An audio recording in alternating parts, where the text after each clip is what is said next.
사랑하는 기쁨의 교회 성도 여러분, 안녕하세요. 오늘은 다 같이 마가복음 7장 31절에서 37절의 말씀을 묵상하겠습니다.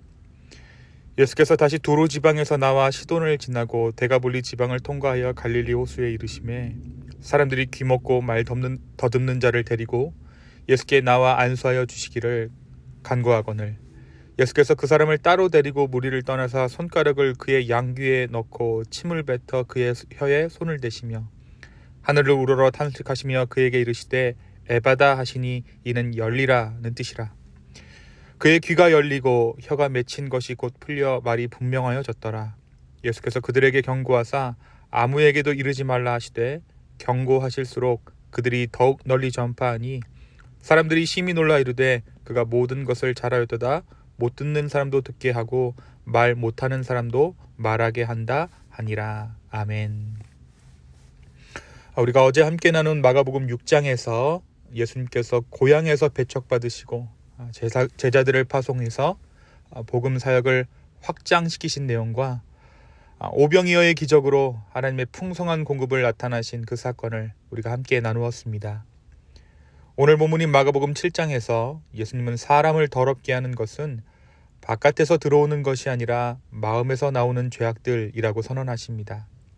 예수님은 이어 수로보니게 여인의 간청을 들으시고 이방 여인의 믿음을 칭찬하시며 그 딸을 고쳐주신 사건을 통해 복음이 민족과 경계를 넘어 확장되는 그것이 바로 하나님의 뜻임을 드러내십니다.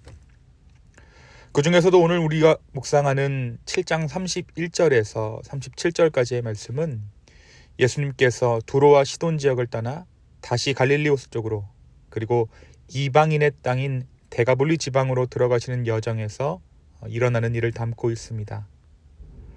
이 일이 일어난 곳 역시 정결과 부정의 경계가 되는 지점이었습니다.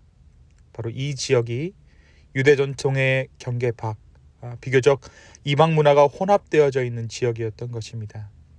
그곳에서 사람들은 귀먹고 말 더듬는 한 사람을 예수님께 데리고 와 고쳐달라고 간청합니다.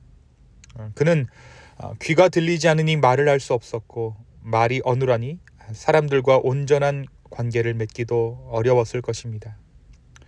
예수님께서는 그런 그를 무리에서 따로 데리고 나가십니다.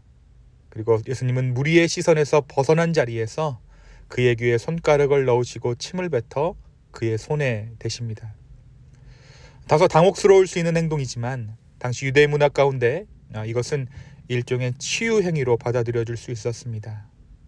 예수님은 하늘을 우러러 탄식하시며 에바다라고 선포하시죠. 에바다는 아람어로 열리라는 뜻입니다. 그 한마디가 선포되자 닫혀있던 귀가 열립니다. 그리고 묶여있던 혀가 풀려 그가 말을 분명하게 하게 됩니다. 이것은 그의 청각과 언어, 이 기능만이 회복됐다는 것이 아니라 그의 존재 전체가 다시 세상과 연결되었다라는 의미입니다. 예수님은 이 일을 아무에게도 말하지 말라고 당부하시지만 사람들은 이 놀라운 일을 숨기지 못하고 주변에 널리 알리게 됩니다. 그리고 이렇게 고백하죠. 그가 모든 것을 잘하였다. 귀먹은 사람도 듣게 하고 말 못하는 사람도 말하게 하신다라고 사람들이 고백하게 됩니다. 이것은 예수님의 사역이 창조주의 사역, 그러니까 태초에 보시기에 좋았더라 하신 그분의 손기름을 깨달은 그들의 신앙 고백입니다.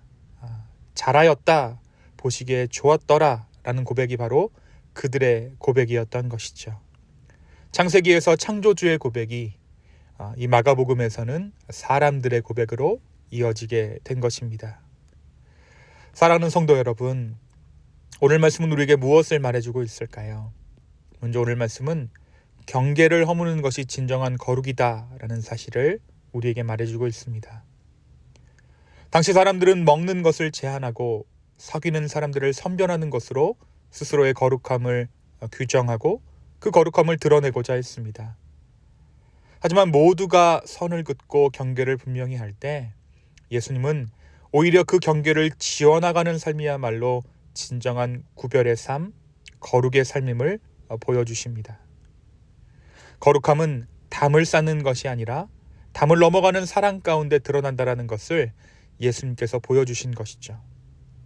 정결함이란 자신을 보호하기 위한 도구가 아니라 다른 사람들을 만질 수 있는 손, 상처 입은 자의 상처에 손을 대는 용기, 그리고 고통에 탄식하는 마음에서 시작된다라는 것입니다. 오늘 예수님은 우리가 무엇으로 인해 더러워지는가 말씀해 주십니다. 결국 예수님께서 말씀하시는 더러움이란 하나님의 형상을 훼손시키는 마음의 상태입니다. 다른 누군가를 더럽다라고 말하는 그것이 오히려 우리를 더럽게 한다라고 말하고 있죠. 우리의 더러움은 결국 하나님의 형상을 훼손시키는 마음의 상태인 것입니다. 그리고 그 마음은 말과 행동으로 흘러나와 이웃을 해치고 공동체를 깨뜨리고 하나님의 사랑을 가려버리고 맙니다.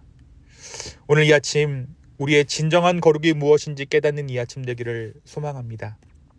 그리고 내 힘으로 내 능력으로 이룰 수 없는 그 거룩을 주님의 은혜로 내 삶 가운데 이루어 주시기를 간구하는 저와 여러분 되기를 예수님의 이름으로 축원합니다.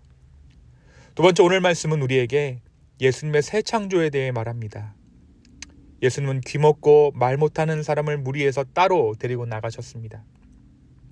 그의 귀에 손가락을 넣으시고 침을 뱉어 그의 혀에 손을 대셨습니다. 그리고 에바다, 열리라 라고 말씀하시죠. 그러자 귀가 열리고 말하지 못하던 혀가 풀렸습니다. 하나님께서 태초에 빛이 있으라 하셨을 때와 같은 창조의 말씀, 무에서 유를 불러내시는 능력의 말씀이 선포된 것이죠. 사랑하는 성도 여러분, 예수님은 무너진 한 인간의 기능을 회복시키실 뿐 아니라 단절된 존재를 다시 공동체로 연결하시고 깨어진 삶을 새롭게 빚어주시는 주님이십니다. 말을 듣지 못하던 자가 이제 하나님의 말씀을 들을 수 있게 되었고, 자신의 생각조차 말로 온전히 표현할 수 없었던 이 자가 이제 하나님을 찬양할 수 있게 되었습니다. 이것이 바로 예수님 안에서 시작된 새 창조의 모습입니다. 부서진 인생, 끊어진 관계, 얼어붙은 마음이 예수님의 손길 앞에서 다시 살아나는 은혜, 그것이 오늘 이 말씀 가운데 담긴 복음인 것입니다. 오늘 우리의 삶에도 오늘 이 기적의 현장의 사람들이 좋았더라 했던 것처럼 예수님의 그 창조의 손길로 인해 좋았더라가 회복되는 은혜가 있기를 예수님의 이름으로 축원합니다. 세상은 나를 모른다 하고 세상은 나를 등진 것 같고 주변이 모두 나에게 손가락질하는 것 같은 그 상황에서 우리 주님은 온전히 회복의 능력을 보여주실 것입니다. 오늘 이 아침 주님의 창조의 능력을 경험하기를 소망하는 저와 여러분 되기를 예수님의 이름으로 축원합니다. 이 시간 함께 기도하시겠습니다. 주님, 오늘 이 아침 다시 한번 우리의 마음을 드립니다. 우리의 삶을 주님께 드립니다. 성령님, 오늘 내 마음에 찾아오셔서 나의 마음 위로하여 주시고 주님께서 주시는 새 마음과 새 능력으로 이 하루를 살아가게 하여 주시옵소서. 감사합니다. 이 모든 말씀 예수님의 이름으로 기도하였습니다. 아멘.